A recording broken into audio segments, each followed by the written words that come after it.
Oi, gente! Sejam bem-vindos, todos vocês que nos assistem em todo o estado de Pernambuco. Essa é a nossa aula de artes para os 8º anos. Eu sou a professora Cristiana Vieira e hoje vamos conversar um pouco sobre a história do teatro, aspectos dos princípios históricos à contemporaneidade. Vamos nessa viagem comigo? Se liga na tela! A origem do teatro está diretamente ligada ao homem primitivo, às civilizações antigas e os seus rituais sagrados. Então, gente, o teatro acompanha o homem desde o princípio da evolução da humanidade. Mas o teatro, como nós entendemos hoje, como uma arte de representação, como ação dramática, ele vai surgir na antiguidade clássica com a civilização grega. Então, a civilização grega realizavam vários rituais sagrados para homenagear os seus deuses, né? Então, num desses rituais, em homenagem ao deus Dionísio, que era o deus da fertilidade, o deus do vinho e o deus do teatro, aconteciam procissões, que eram chamadas de ditirambos. Nessas procissões, pessoas em coro entoavam cantos e danças. E numa dessas vezes, um sacerdote colocou uma máscara em si próprio, subiu em seu tablado e disse para que todos escutassem: "Eu sou Dionísio". A partir daí, aconteceu a primeira ação dramática. Esse sacerdote era Téspis. E com esse ato de se dizer o próprio deus Dionísio, ele mostrou para as pessoas que um ser humano poderia representar outro, poderia interpretar outro. E aí ele também, com isso, ele cria a função do ator. E aí, a partir daí, dessa fala dele se dizendo o próprio deus Dionísio, ele cria o que a gente chama de ação dramática. Com isso, vai surgir a dramaturgia, que é a arte de escrever espetáculos teatrais, e vai surgir o dramaturgo, que é a pessoa, o autor, a pessoa responsável por escrever esses textos. Então, o teatro ocidental, ele vai surgir, a partir da Grécia Antiga. Fica de olho na imagem agora, vamos ler comigo? Com o surgimento da representação teatral, surge também a dramaturgia, o texto teatral, e o dramaturgo, pessoa responsável por escrever os textos. Olha só, gente. A palavra teatro, ela não foi, essa arte de representar não recebeu esse nome à toa.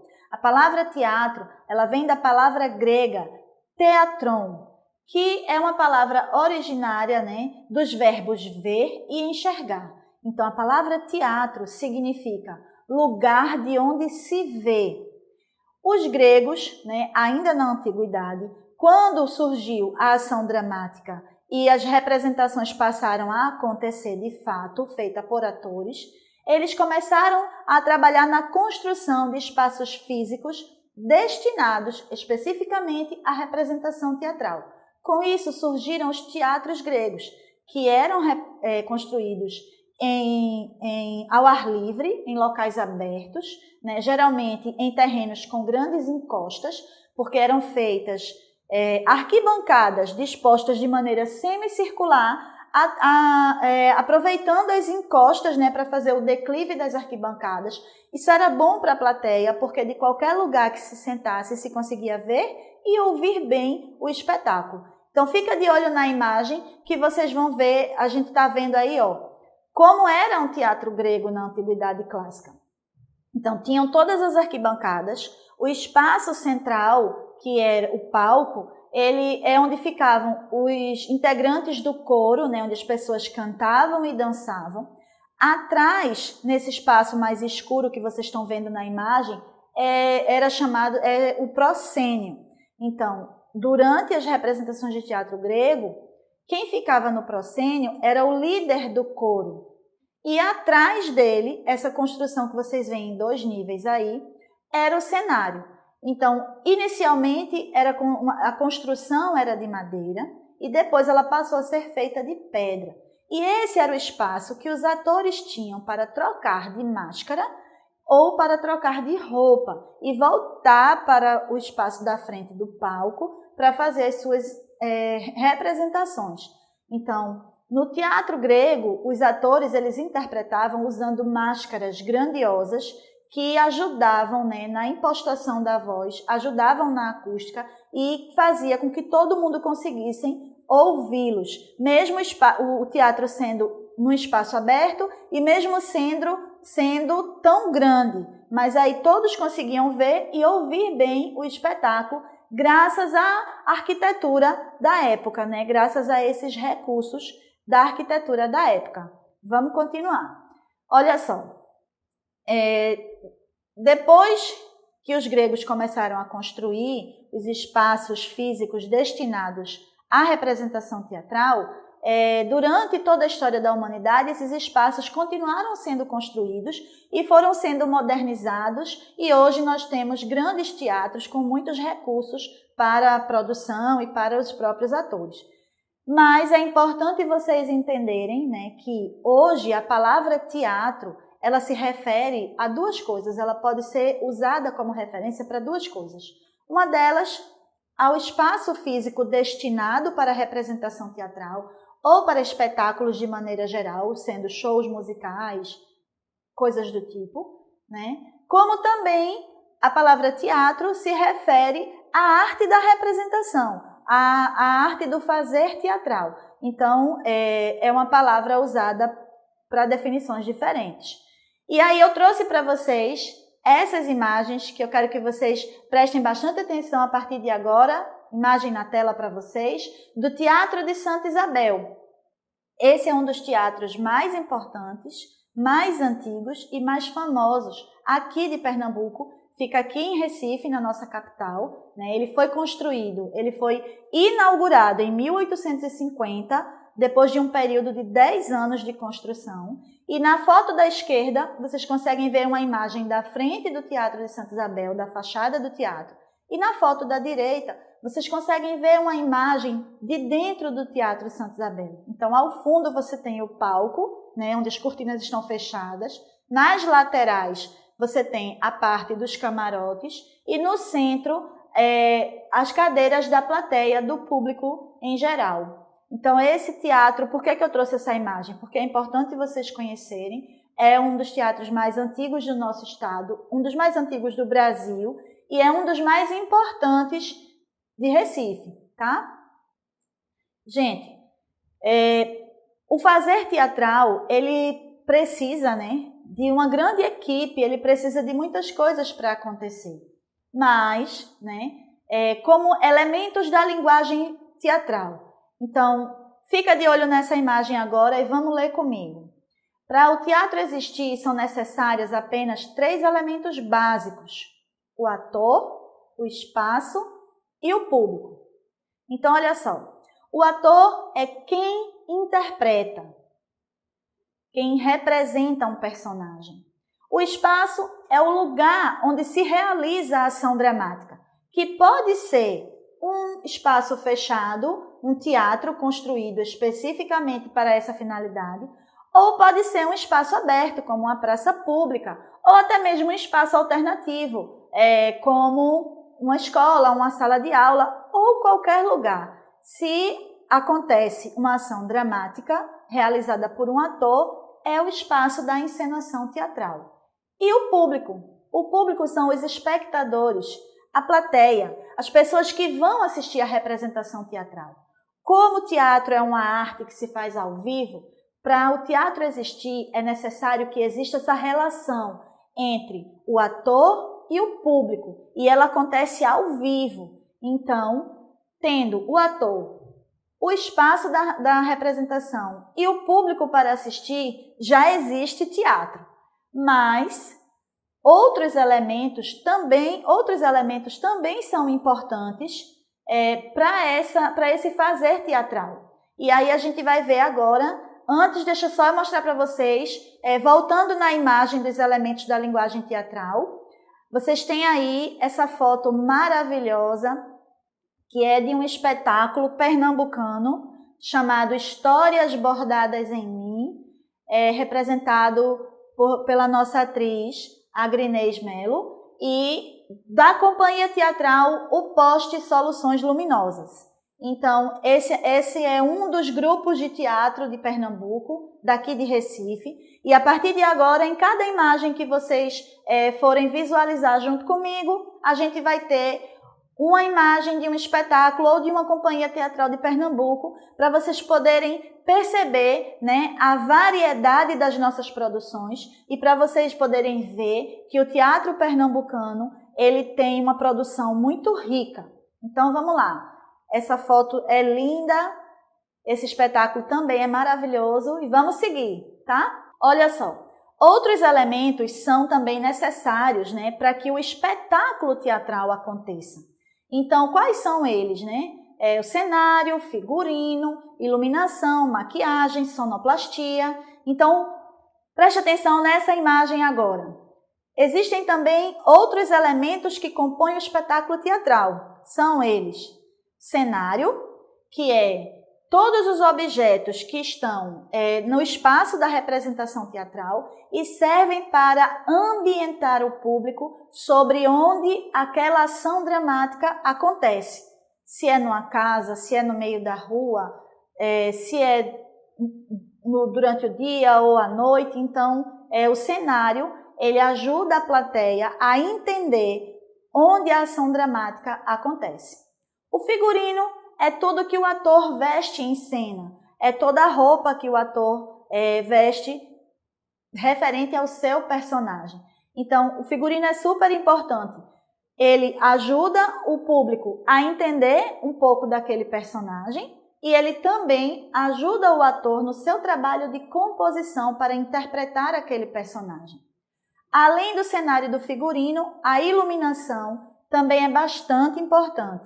Então, todos os efeitos de luz que você consegue ver ou perceber durante um espetáculo de teatro faz parte da iluminação teatral. E todos esses efeitos são pensados para aquele espetáculo e também ajudam o público, né, a perceber detalhes daquela ação dramática. A maquiagem é tudo que está no rosto do ator, né? Mas no teatro ela não serve só para deixar o ator bonitinho diante do público. No teatro, a maquiagem ela serve para trazer características físicas dos personagens para aquele ator. Então, há uma sobrancelha mais grossa ou mais fina, se aquele personagem ele é triste, se ele é alegre, se ele é mais jovem, se ele é mais velho, todos esses detalhes a gente consegue a partir da maquiagem e acaba também ajudando o trabalho de composição do ator. Além da maquiagem, tem também a sonoplastia, que são todos os efeitos de som que você escuta durante uma representação teatral, durante um espetáculo. Então, todas as músicas, barulhos e ruídos que não são pronunciados pelo ator fazem parte da sonoplastia do espetáculo. Gente, esses elementos, eles são muito importantes para a encenação, né, para que o espetáculo chegue ao público de maneira mais completa. E a partir desses elementos, o público também consegue entender melhor e consegue embarcar na fantasia, naquela história que os atores estão contando. Olha a imagem aí. Essa é uma imagem do coletivo Angu de Teatro.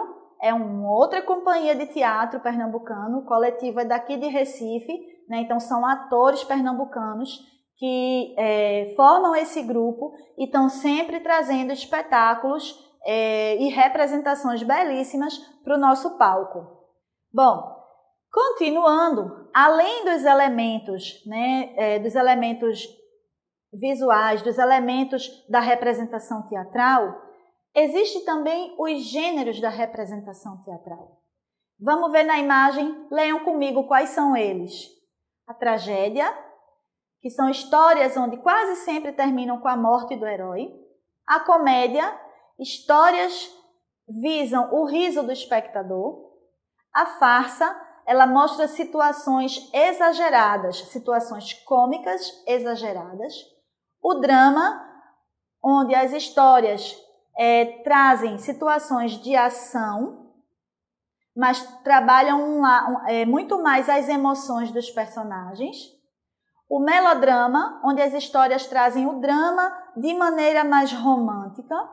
A ópera, onde o drama encenado é acompanhado de música instrumental e canto. Então, na ópera, na maior parte, né, do espetáculo, os atores não falam o texto, eles cantam o texto. O musical, que são peças teatrais musicadas, então diferente da ópera, por quê? Porque a ópera são histórias dramáticas, né, contadas através das músicas.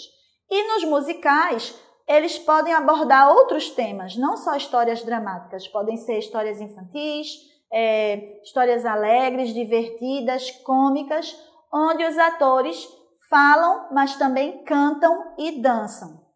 Existe também a mímica, onde o ator não mostra sua voz, na mímica ele não fala, né? Ele interpreta, ele mostra o enredo para o público só através de gestos.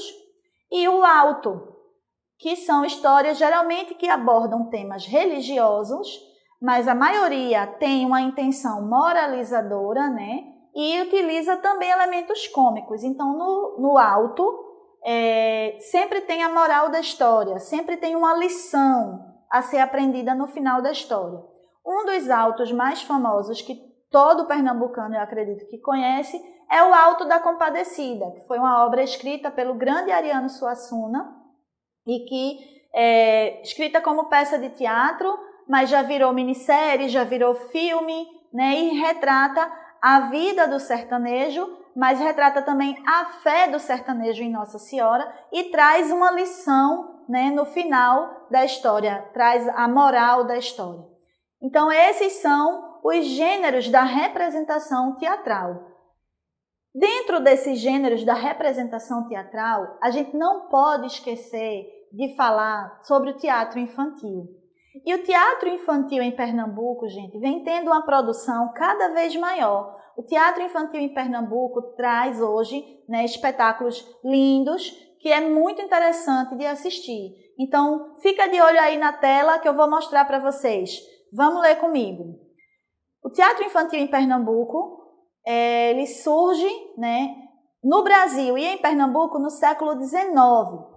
Se fortalece através da criação de diversos grupos ao longo dos anos e no século XX se mantém vivo, graças a muita pesquisa e dedicação dos grupos. Então aqui vocês podem ver na imagem. Do lado esquerdo, a gente tem uma imagem do espetáculo infanto-juvenil Vento Forte para Água e Sabão, que é da Companhia Fiandeiros de Teatro, daqui de Recife. E do lado direito, vocês têm uma imagem do espetáculo As Travessuras de Mané Gostoso, que é da Companhia Meias Palavras, também aqui de Recife. Então, essas são imagens de duas produções de teatro que se faz para criança e para jovens. Aqui em Pernambuco são produções de atores locais e que são riquíssimas em elementos visuais, em literatura e tudo que vocês possam imaginar. E como a gente está falando um pouco do teatro infantil e de como ele se desenvolveu no Brasil e em Pernambuco, é importante vocês saberem como foi o início do teatro aqui no Brasil. Então, vejam aí nessa imagem. O teatro chega ao Brasil no século XVI como ferramenta de catequização. Então, os padres jesuítas, que vêm durante o período da colonização e tentam catequizar os nossos índios, eles utilizam o teatro como uma ferramenta para ajudar a contar as histórias do cristianismo. Em 1808, com a vinda da família real, chegam também os espetáculos estrangeiros. Então, quando a família real vem para o Brasil, né, também vem toda a corte e com elas vem grupos de atores trazendo espetáculos estrangeiros para se apresentar aqui. Então, no século XIX, acontece o primeiro espetáculo feito por uma companhia inteiramente brasileira e temas nacionalistas. Então, olha só, gente. A partir de 1808, quando companhias estrangeiras começam a vir representar seus espetáculos para o rei de Portugal, que estava morando aqui no Brasil, então, o Brasil, como maneira, não só como forma de catequese, mas como arte de representação mesmo, como ação dramática, o teatro se instala no Brasil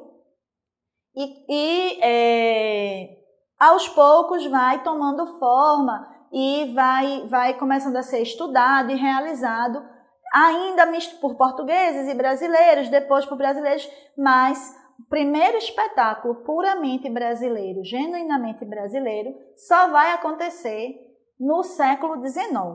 E em 1943, século XX, começa a modernização do teatro brasileiro, com o sucesso de autores como Nelson Rodrigues e Ariano Suassuna.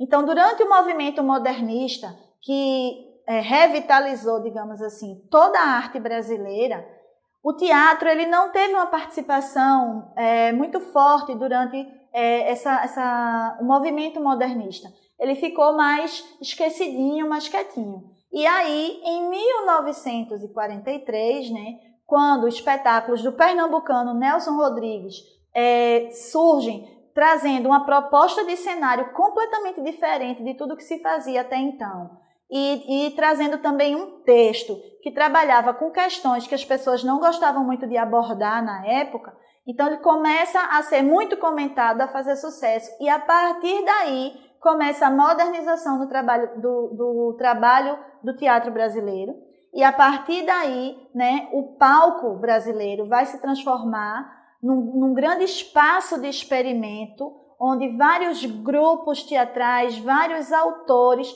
vão trabalhar vários gêneros, vários tipos de técnicas diferentes, até a gente ter esse teatro tão rico que nós temos hoje em dia. Agora a gente está chegando ao fim dessa nossa viagem pela história do teatro. Vamos só relembrar o que a gente viu nessa aula, gente. A gente viu que o teatro ocidental ele vai surgir na Grécia Antiga, a partir das comemorações, das homenagens ao deus Dionísio. Então vão surgir as primeiras representações e vão surgir também os primeiros espaços físicos construídos especificamente para a representação teatral. Também na Grécia Antiga começa a surgir, passa a existir a dramaturgia, o dramaturgo e o ator. E a partir daí o teatro vai evoluindo de acordo com a história da humanidade.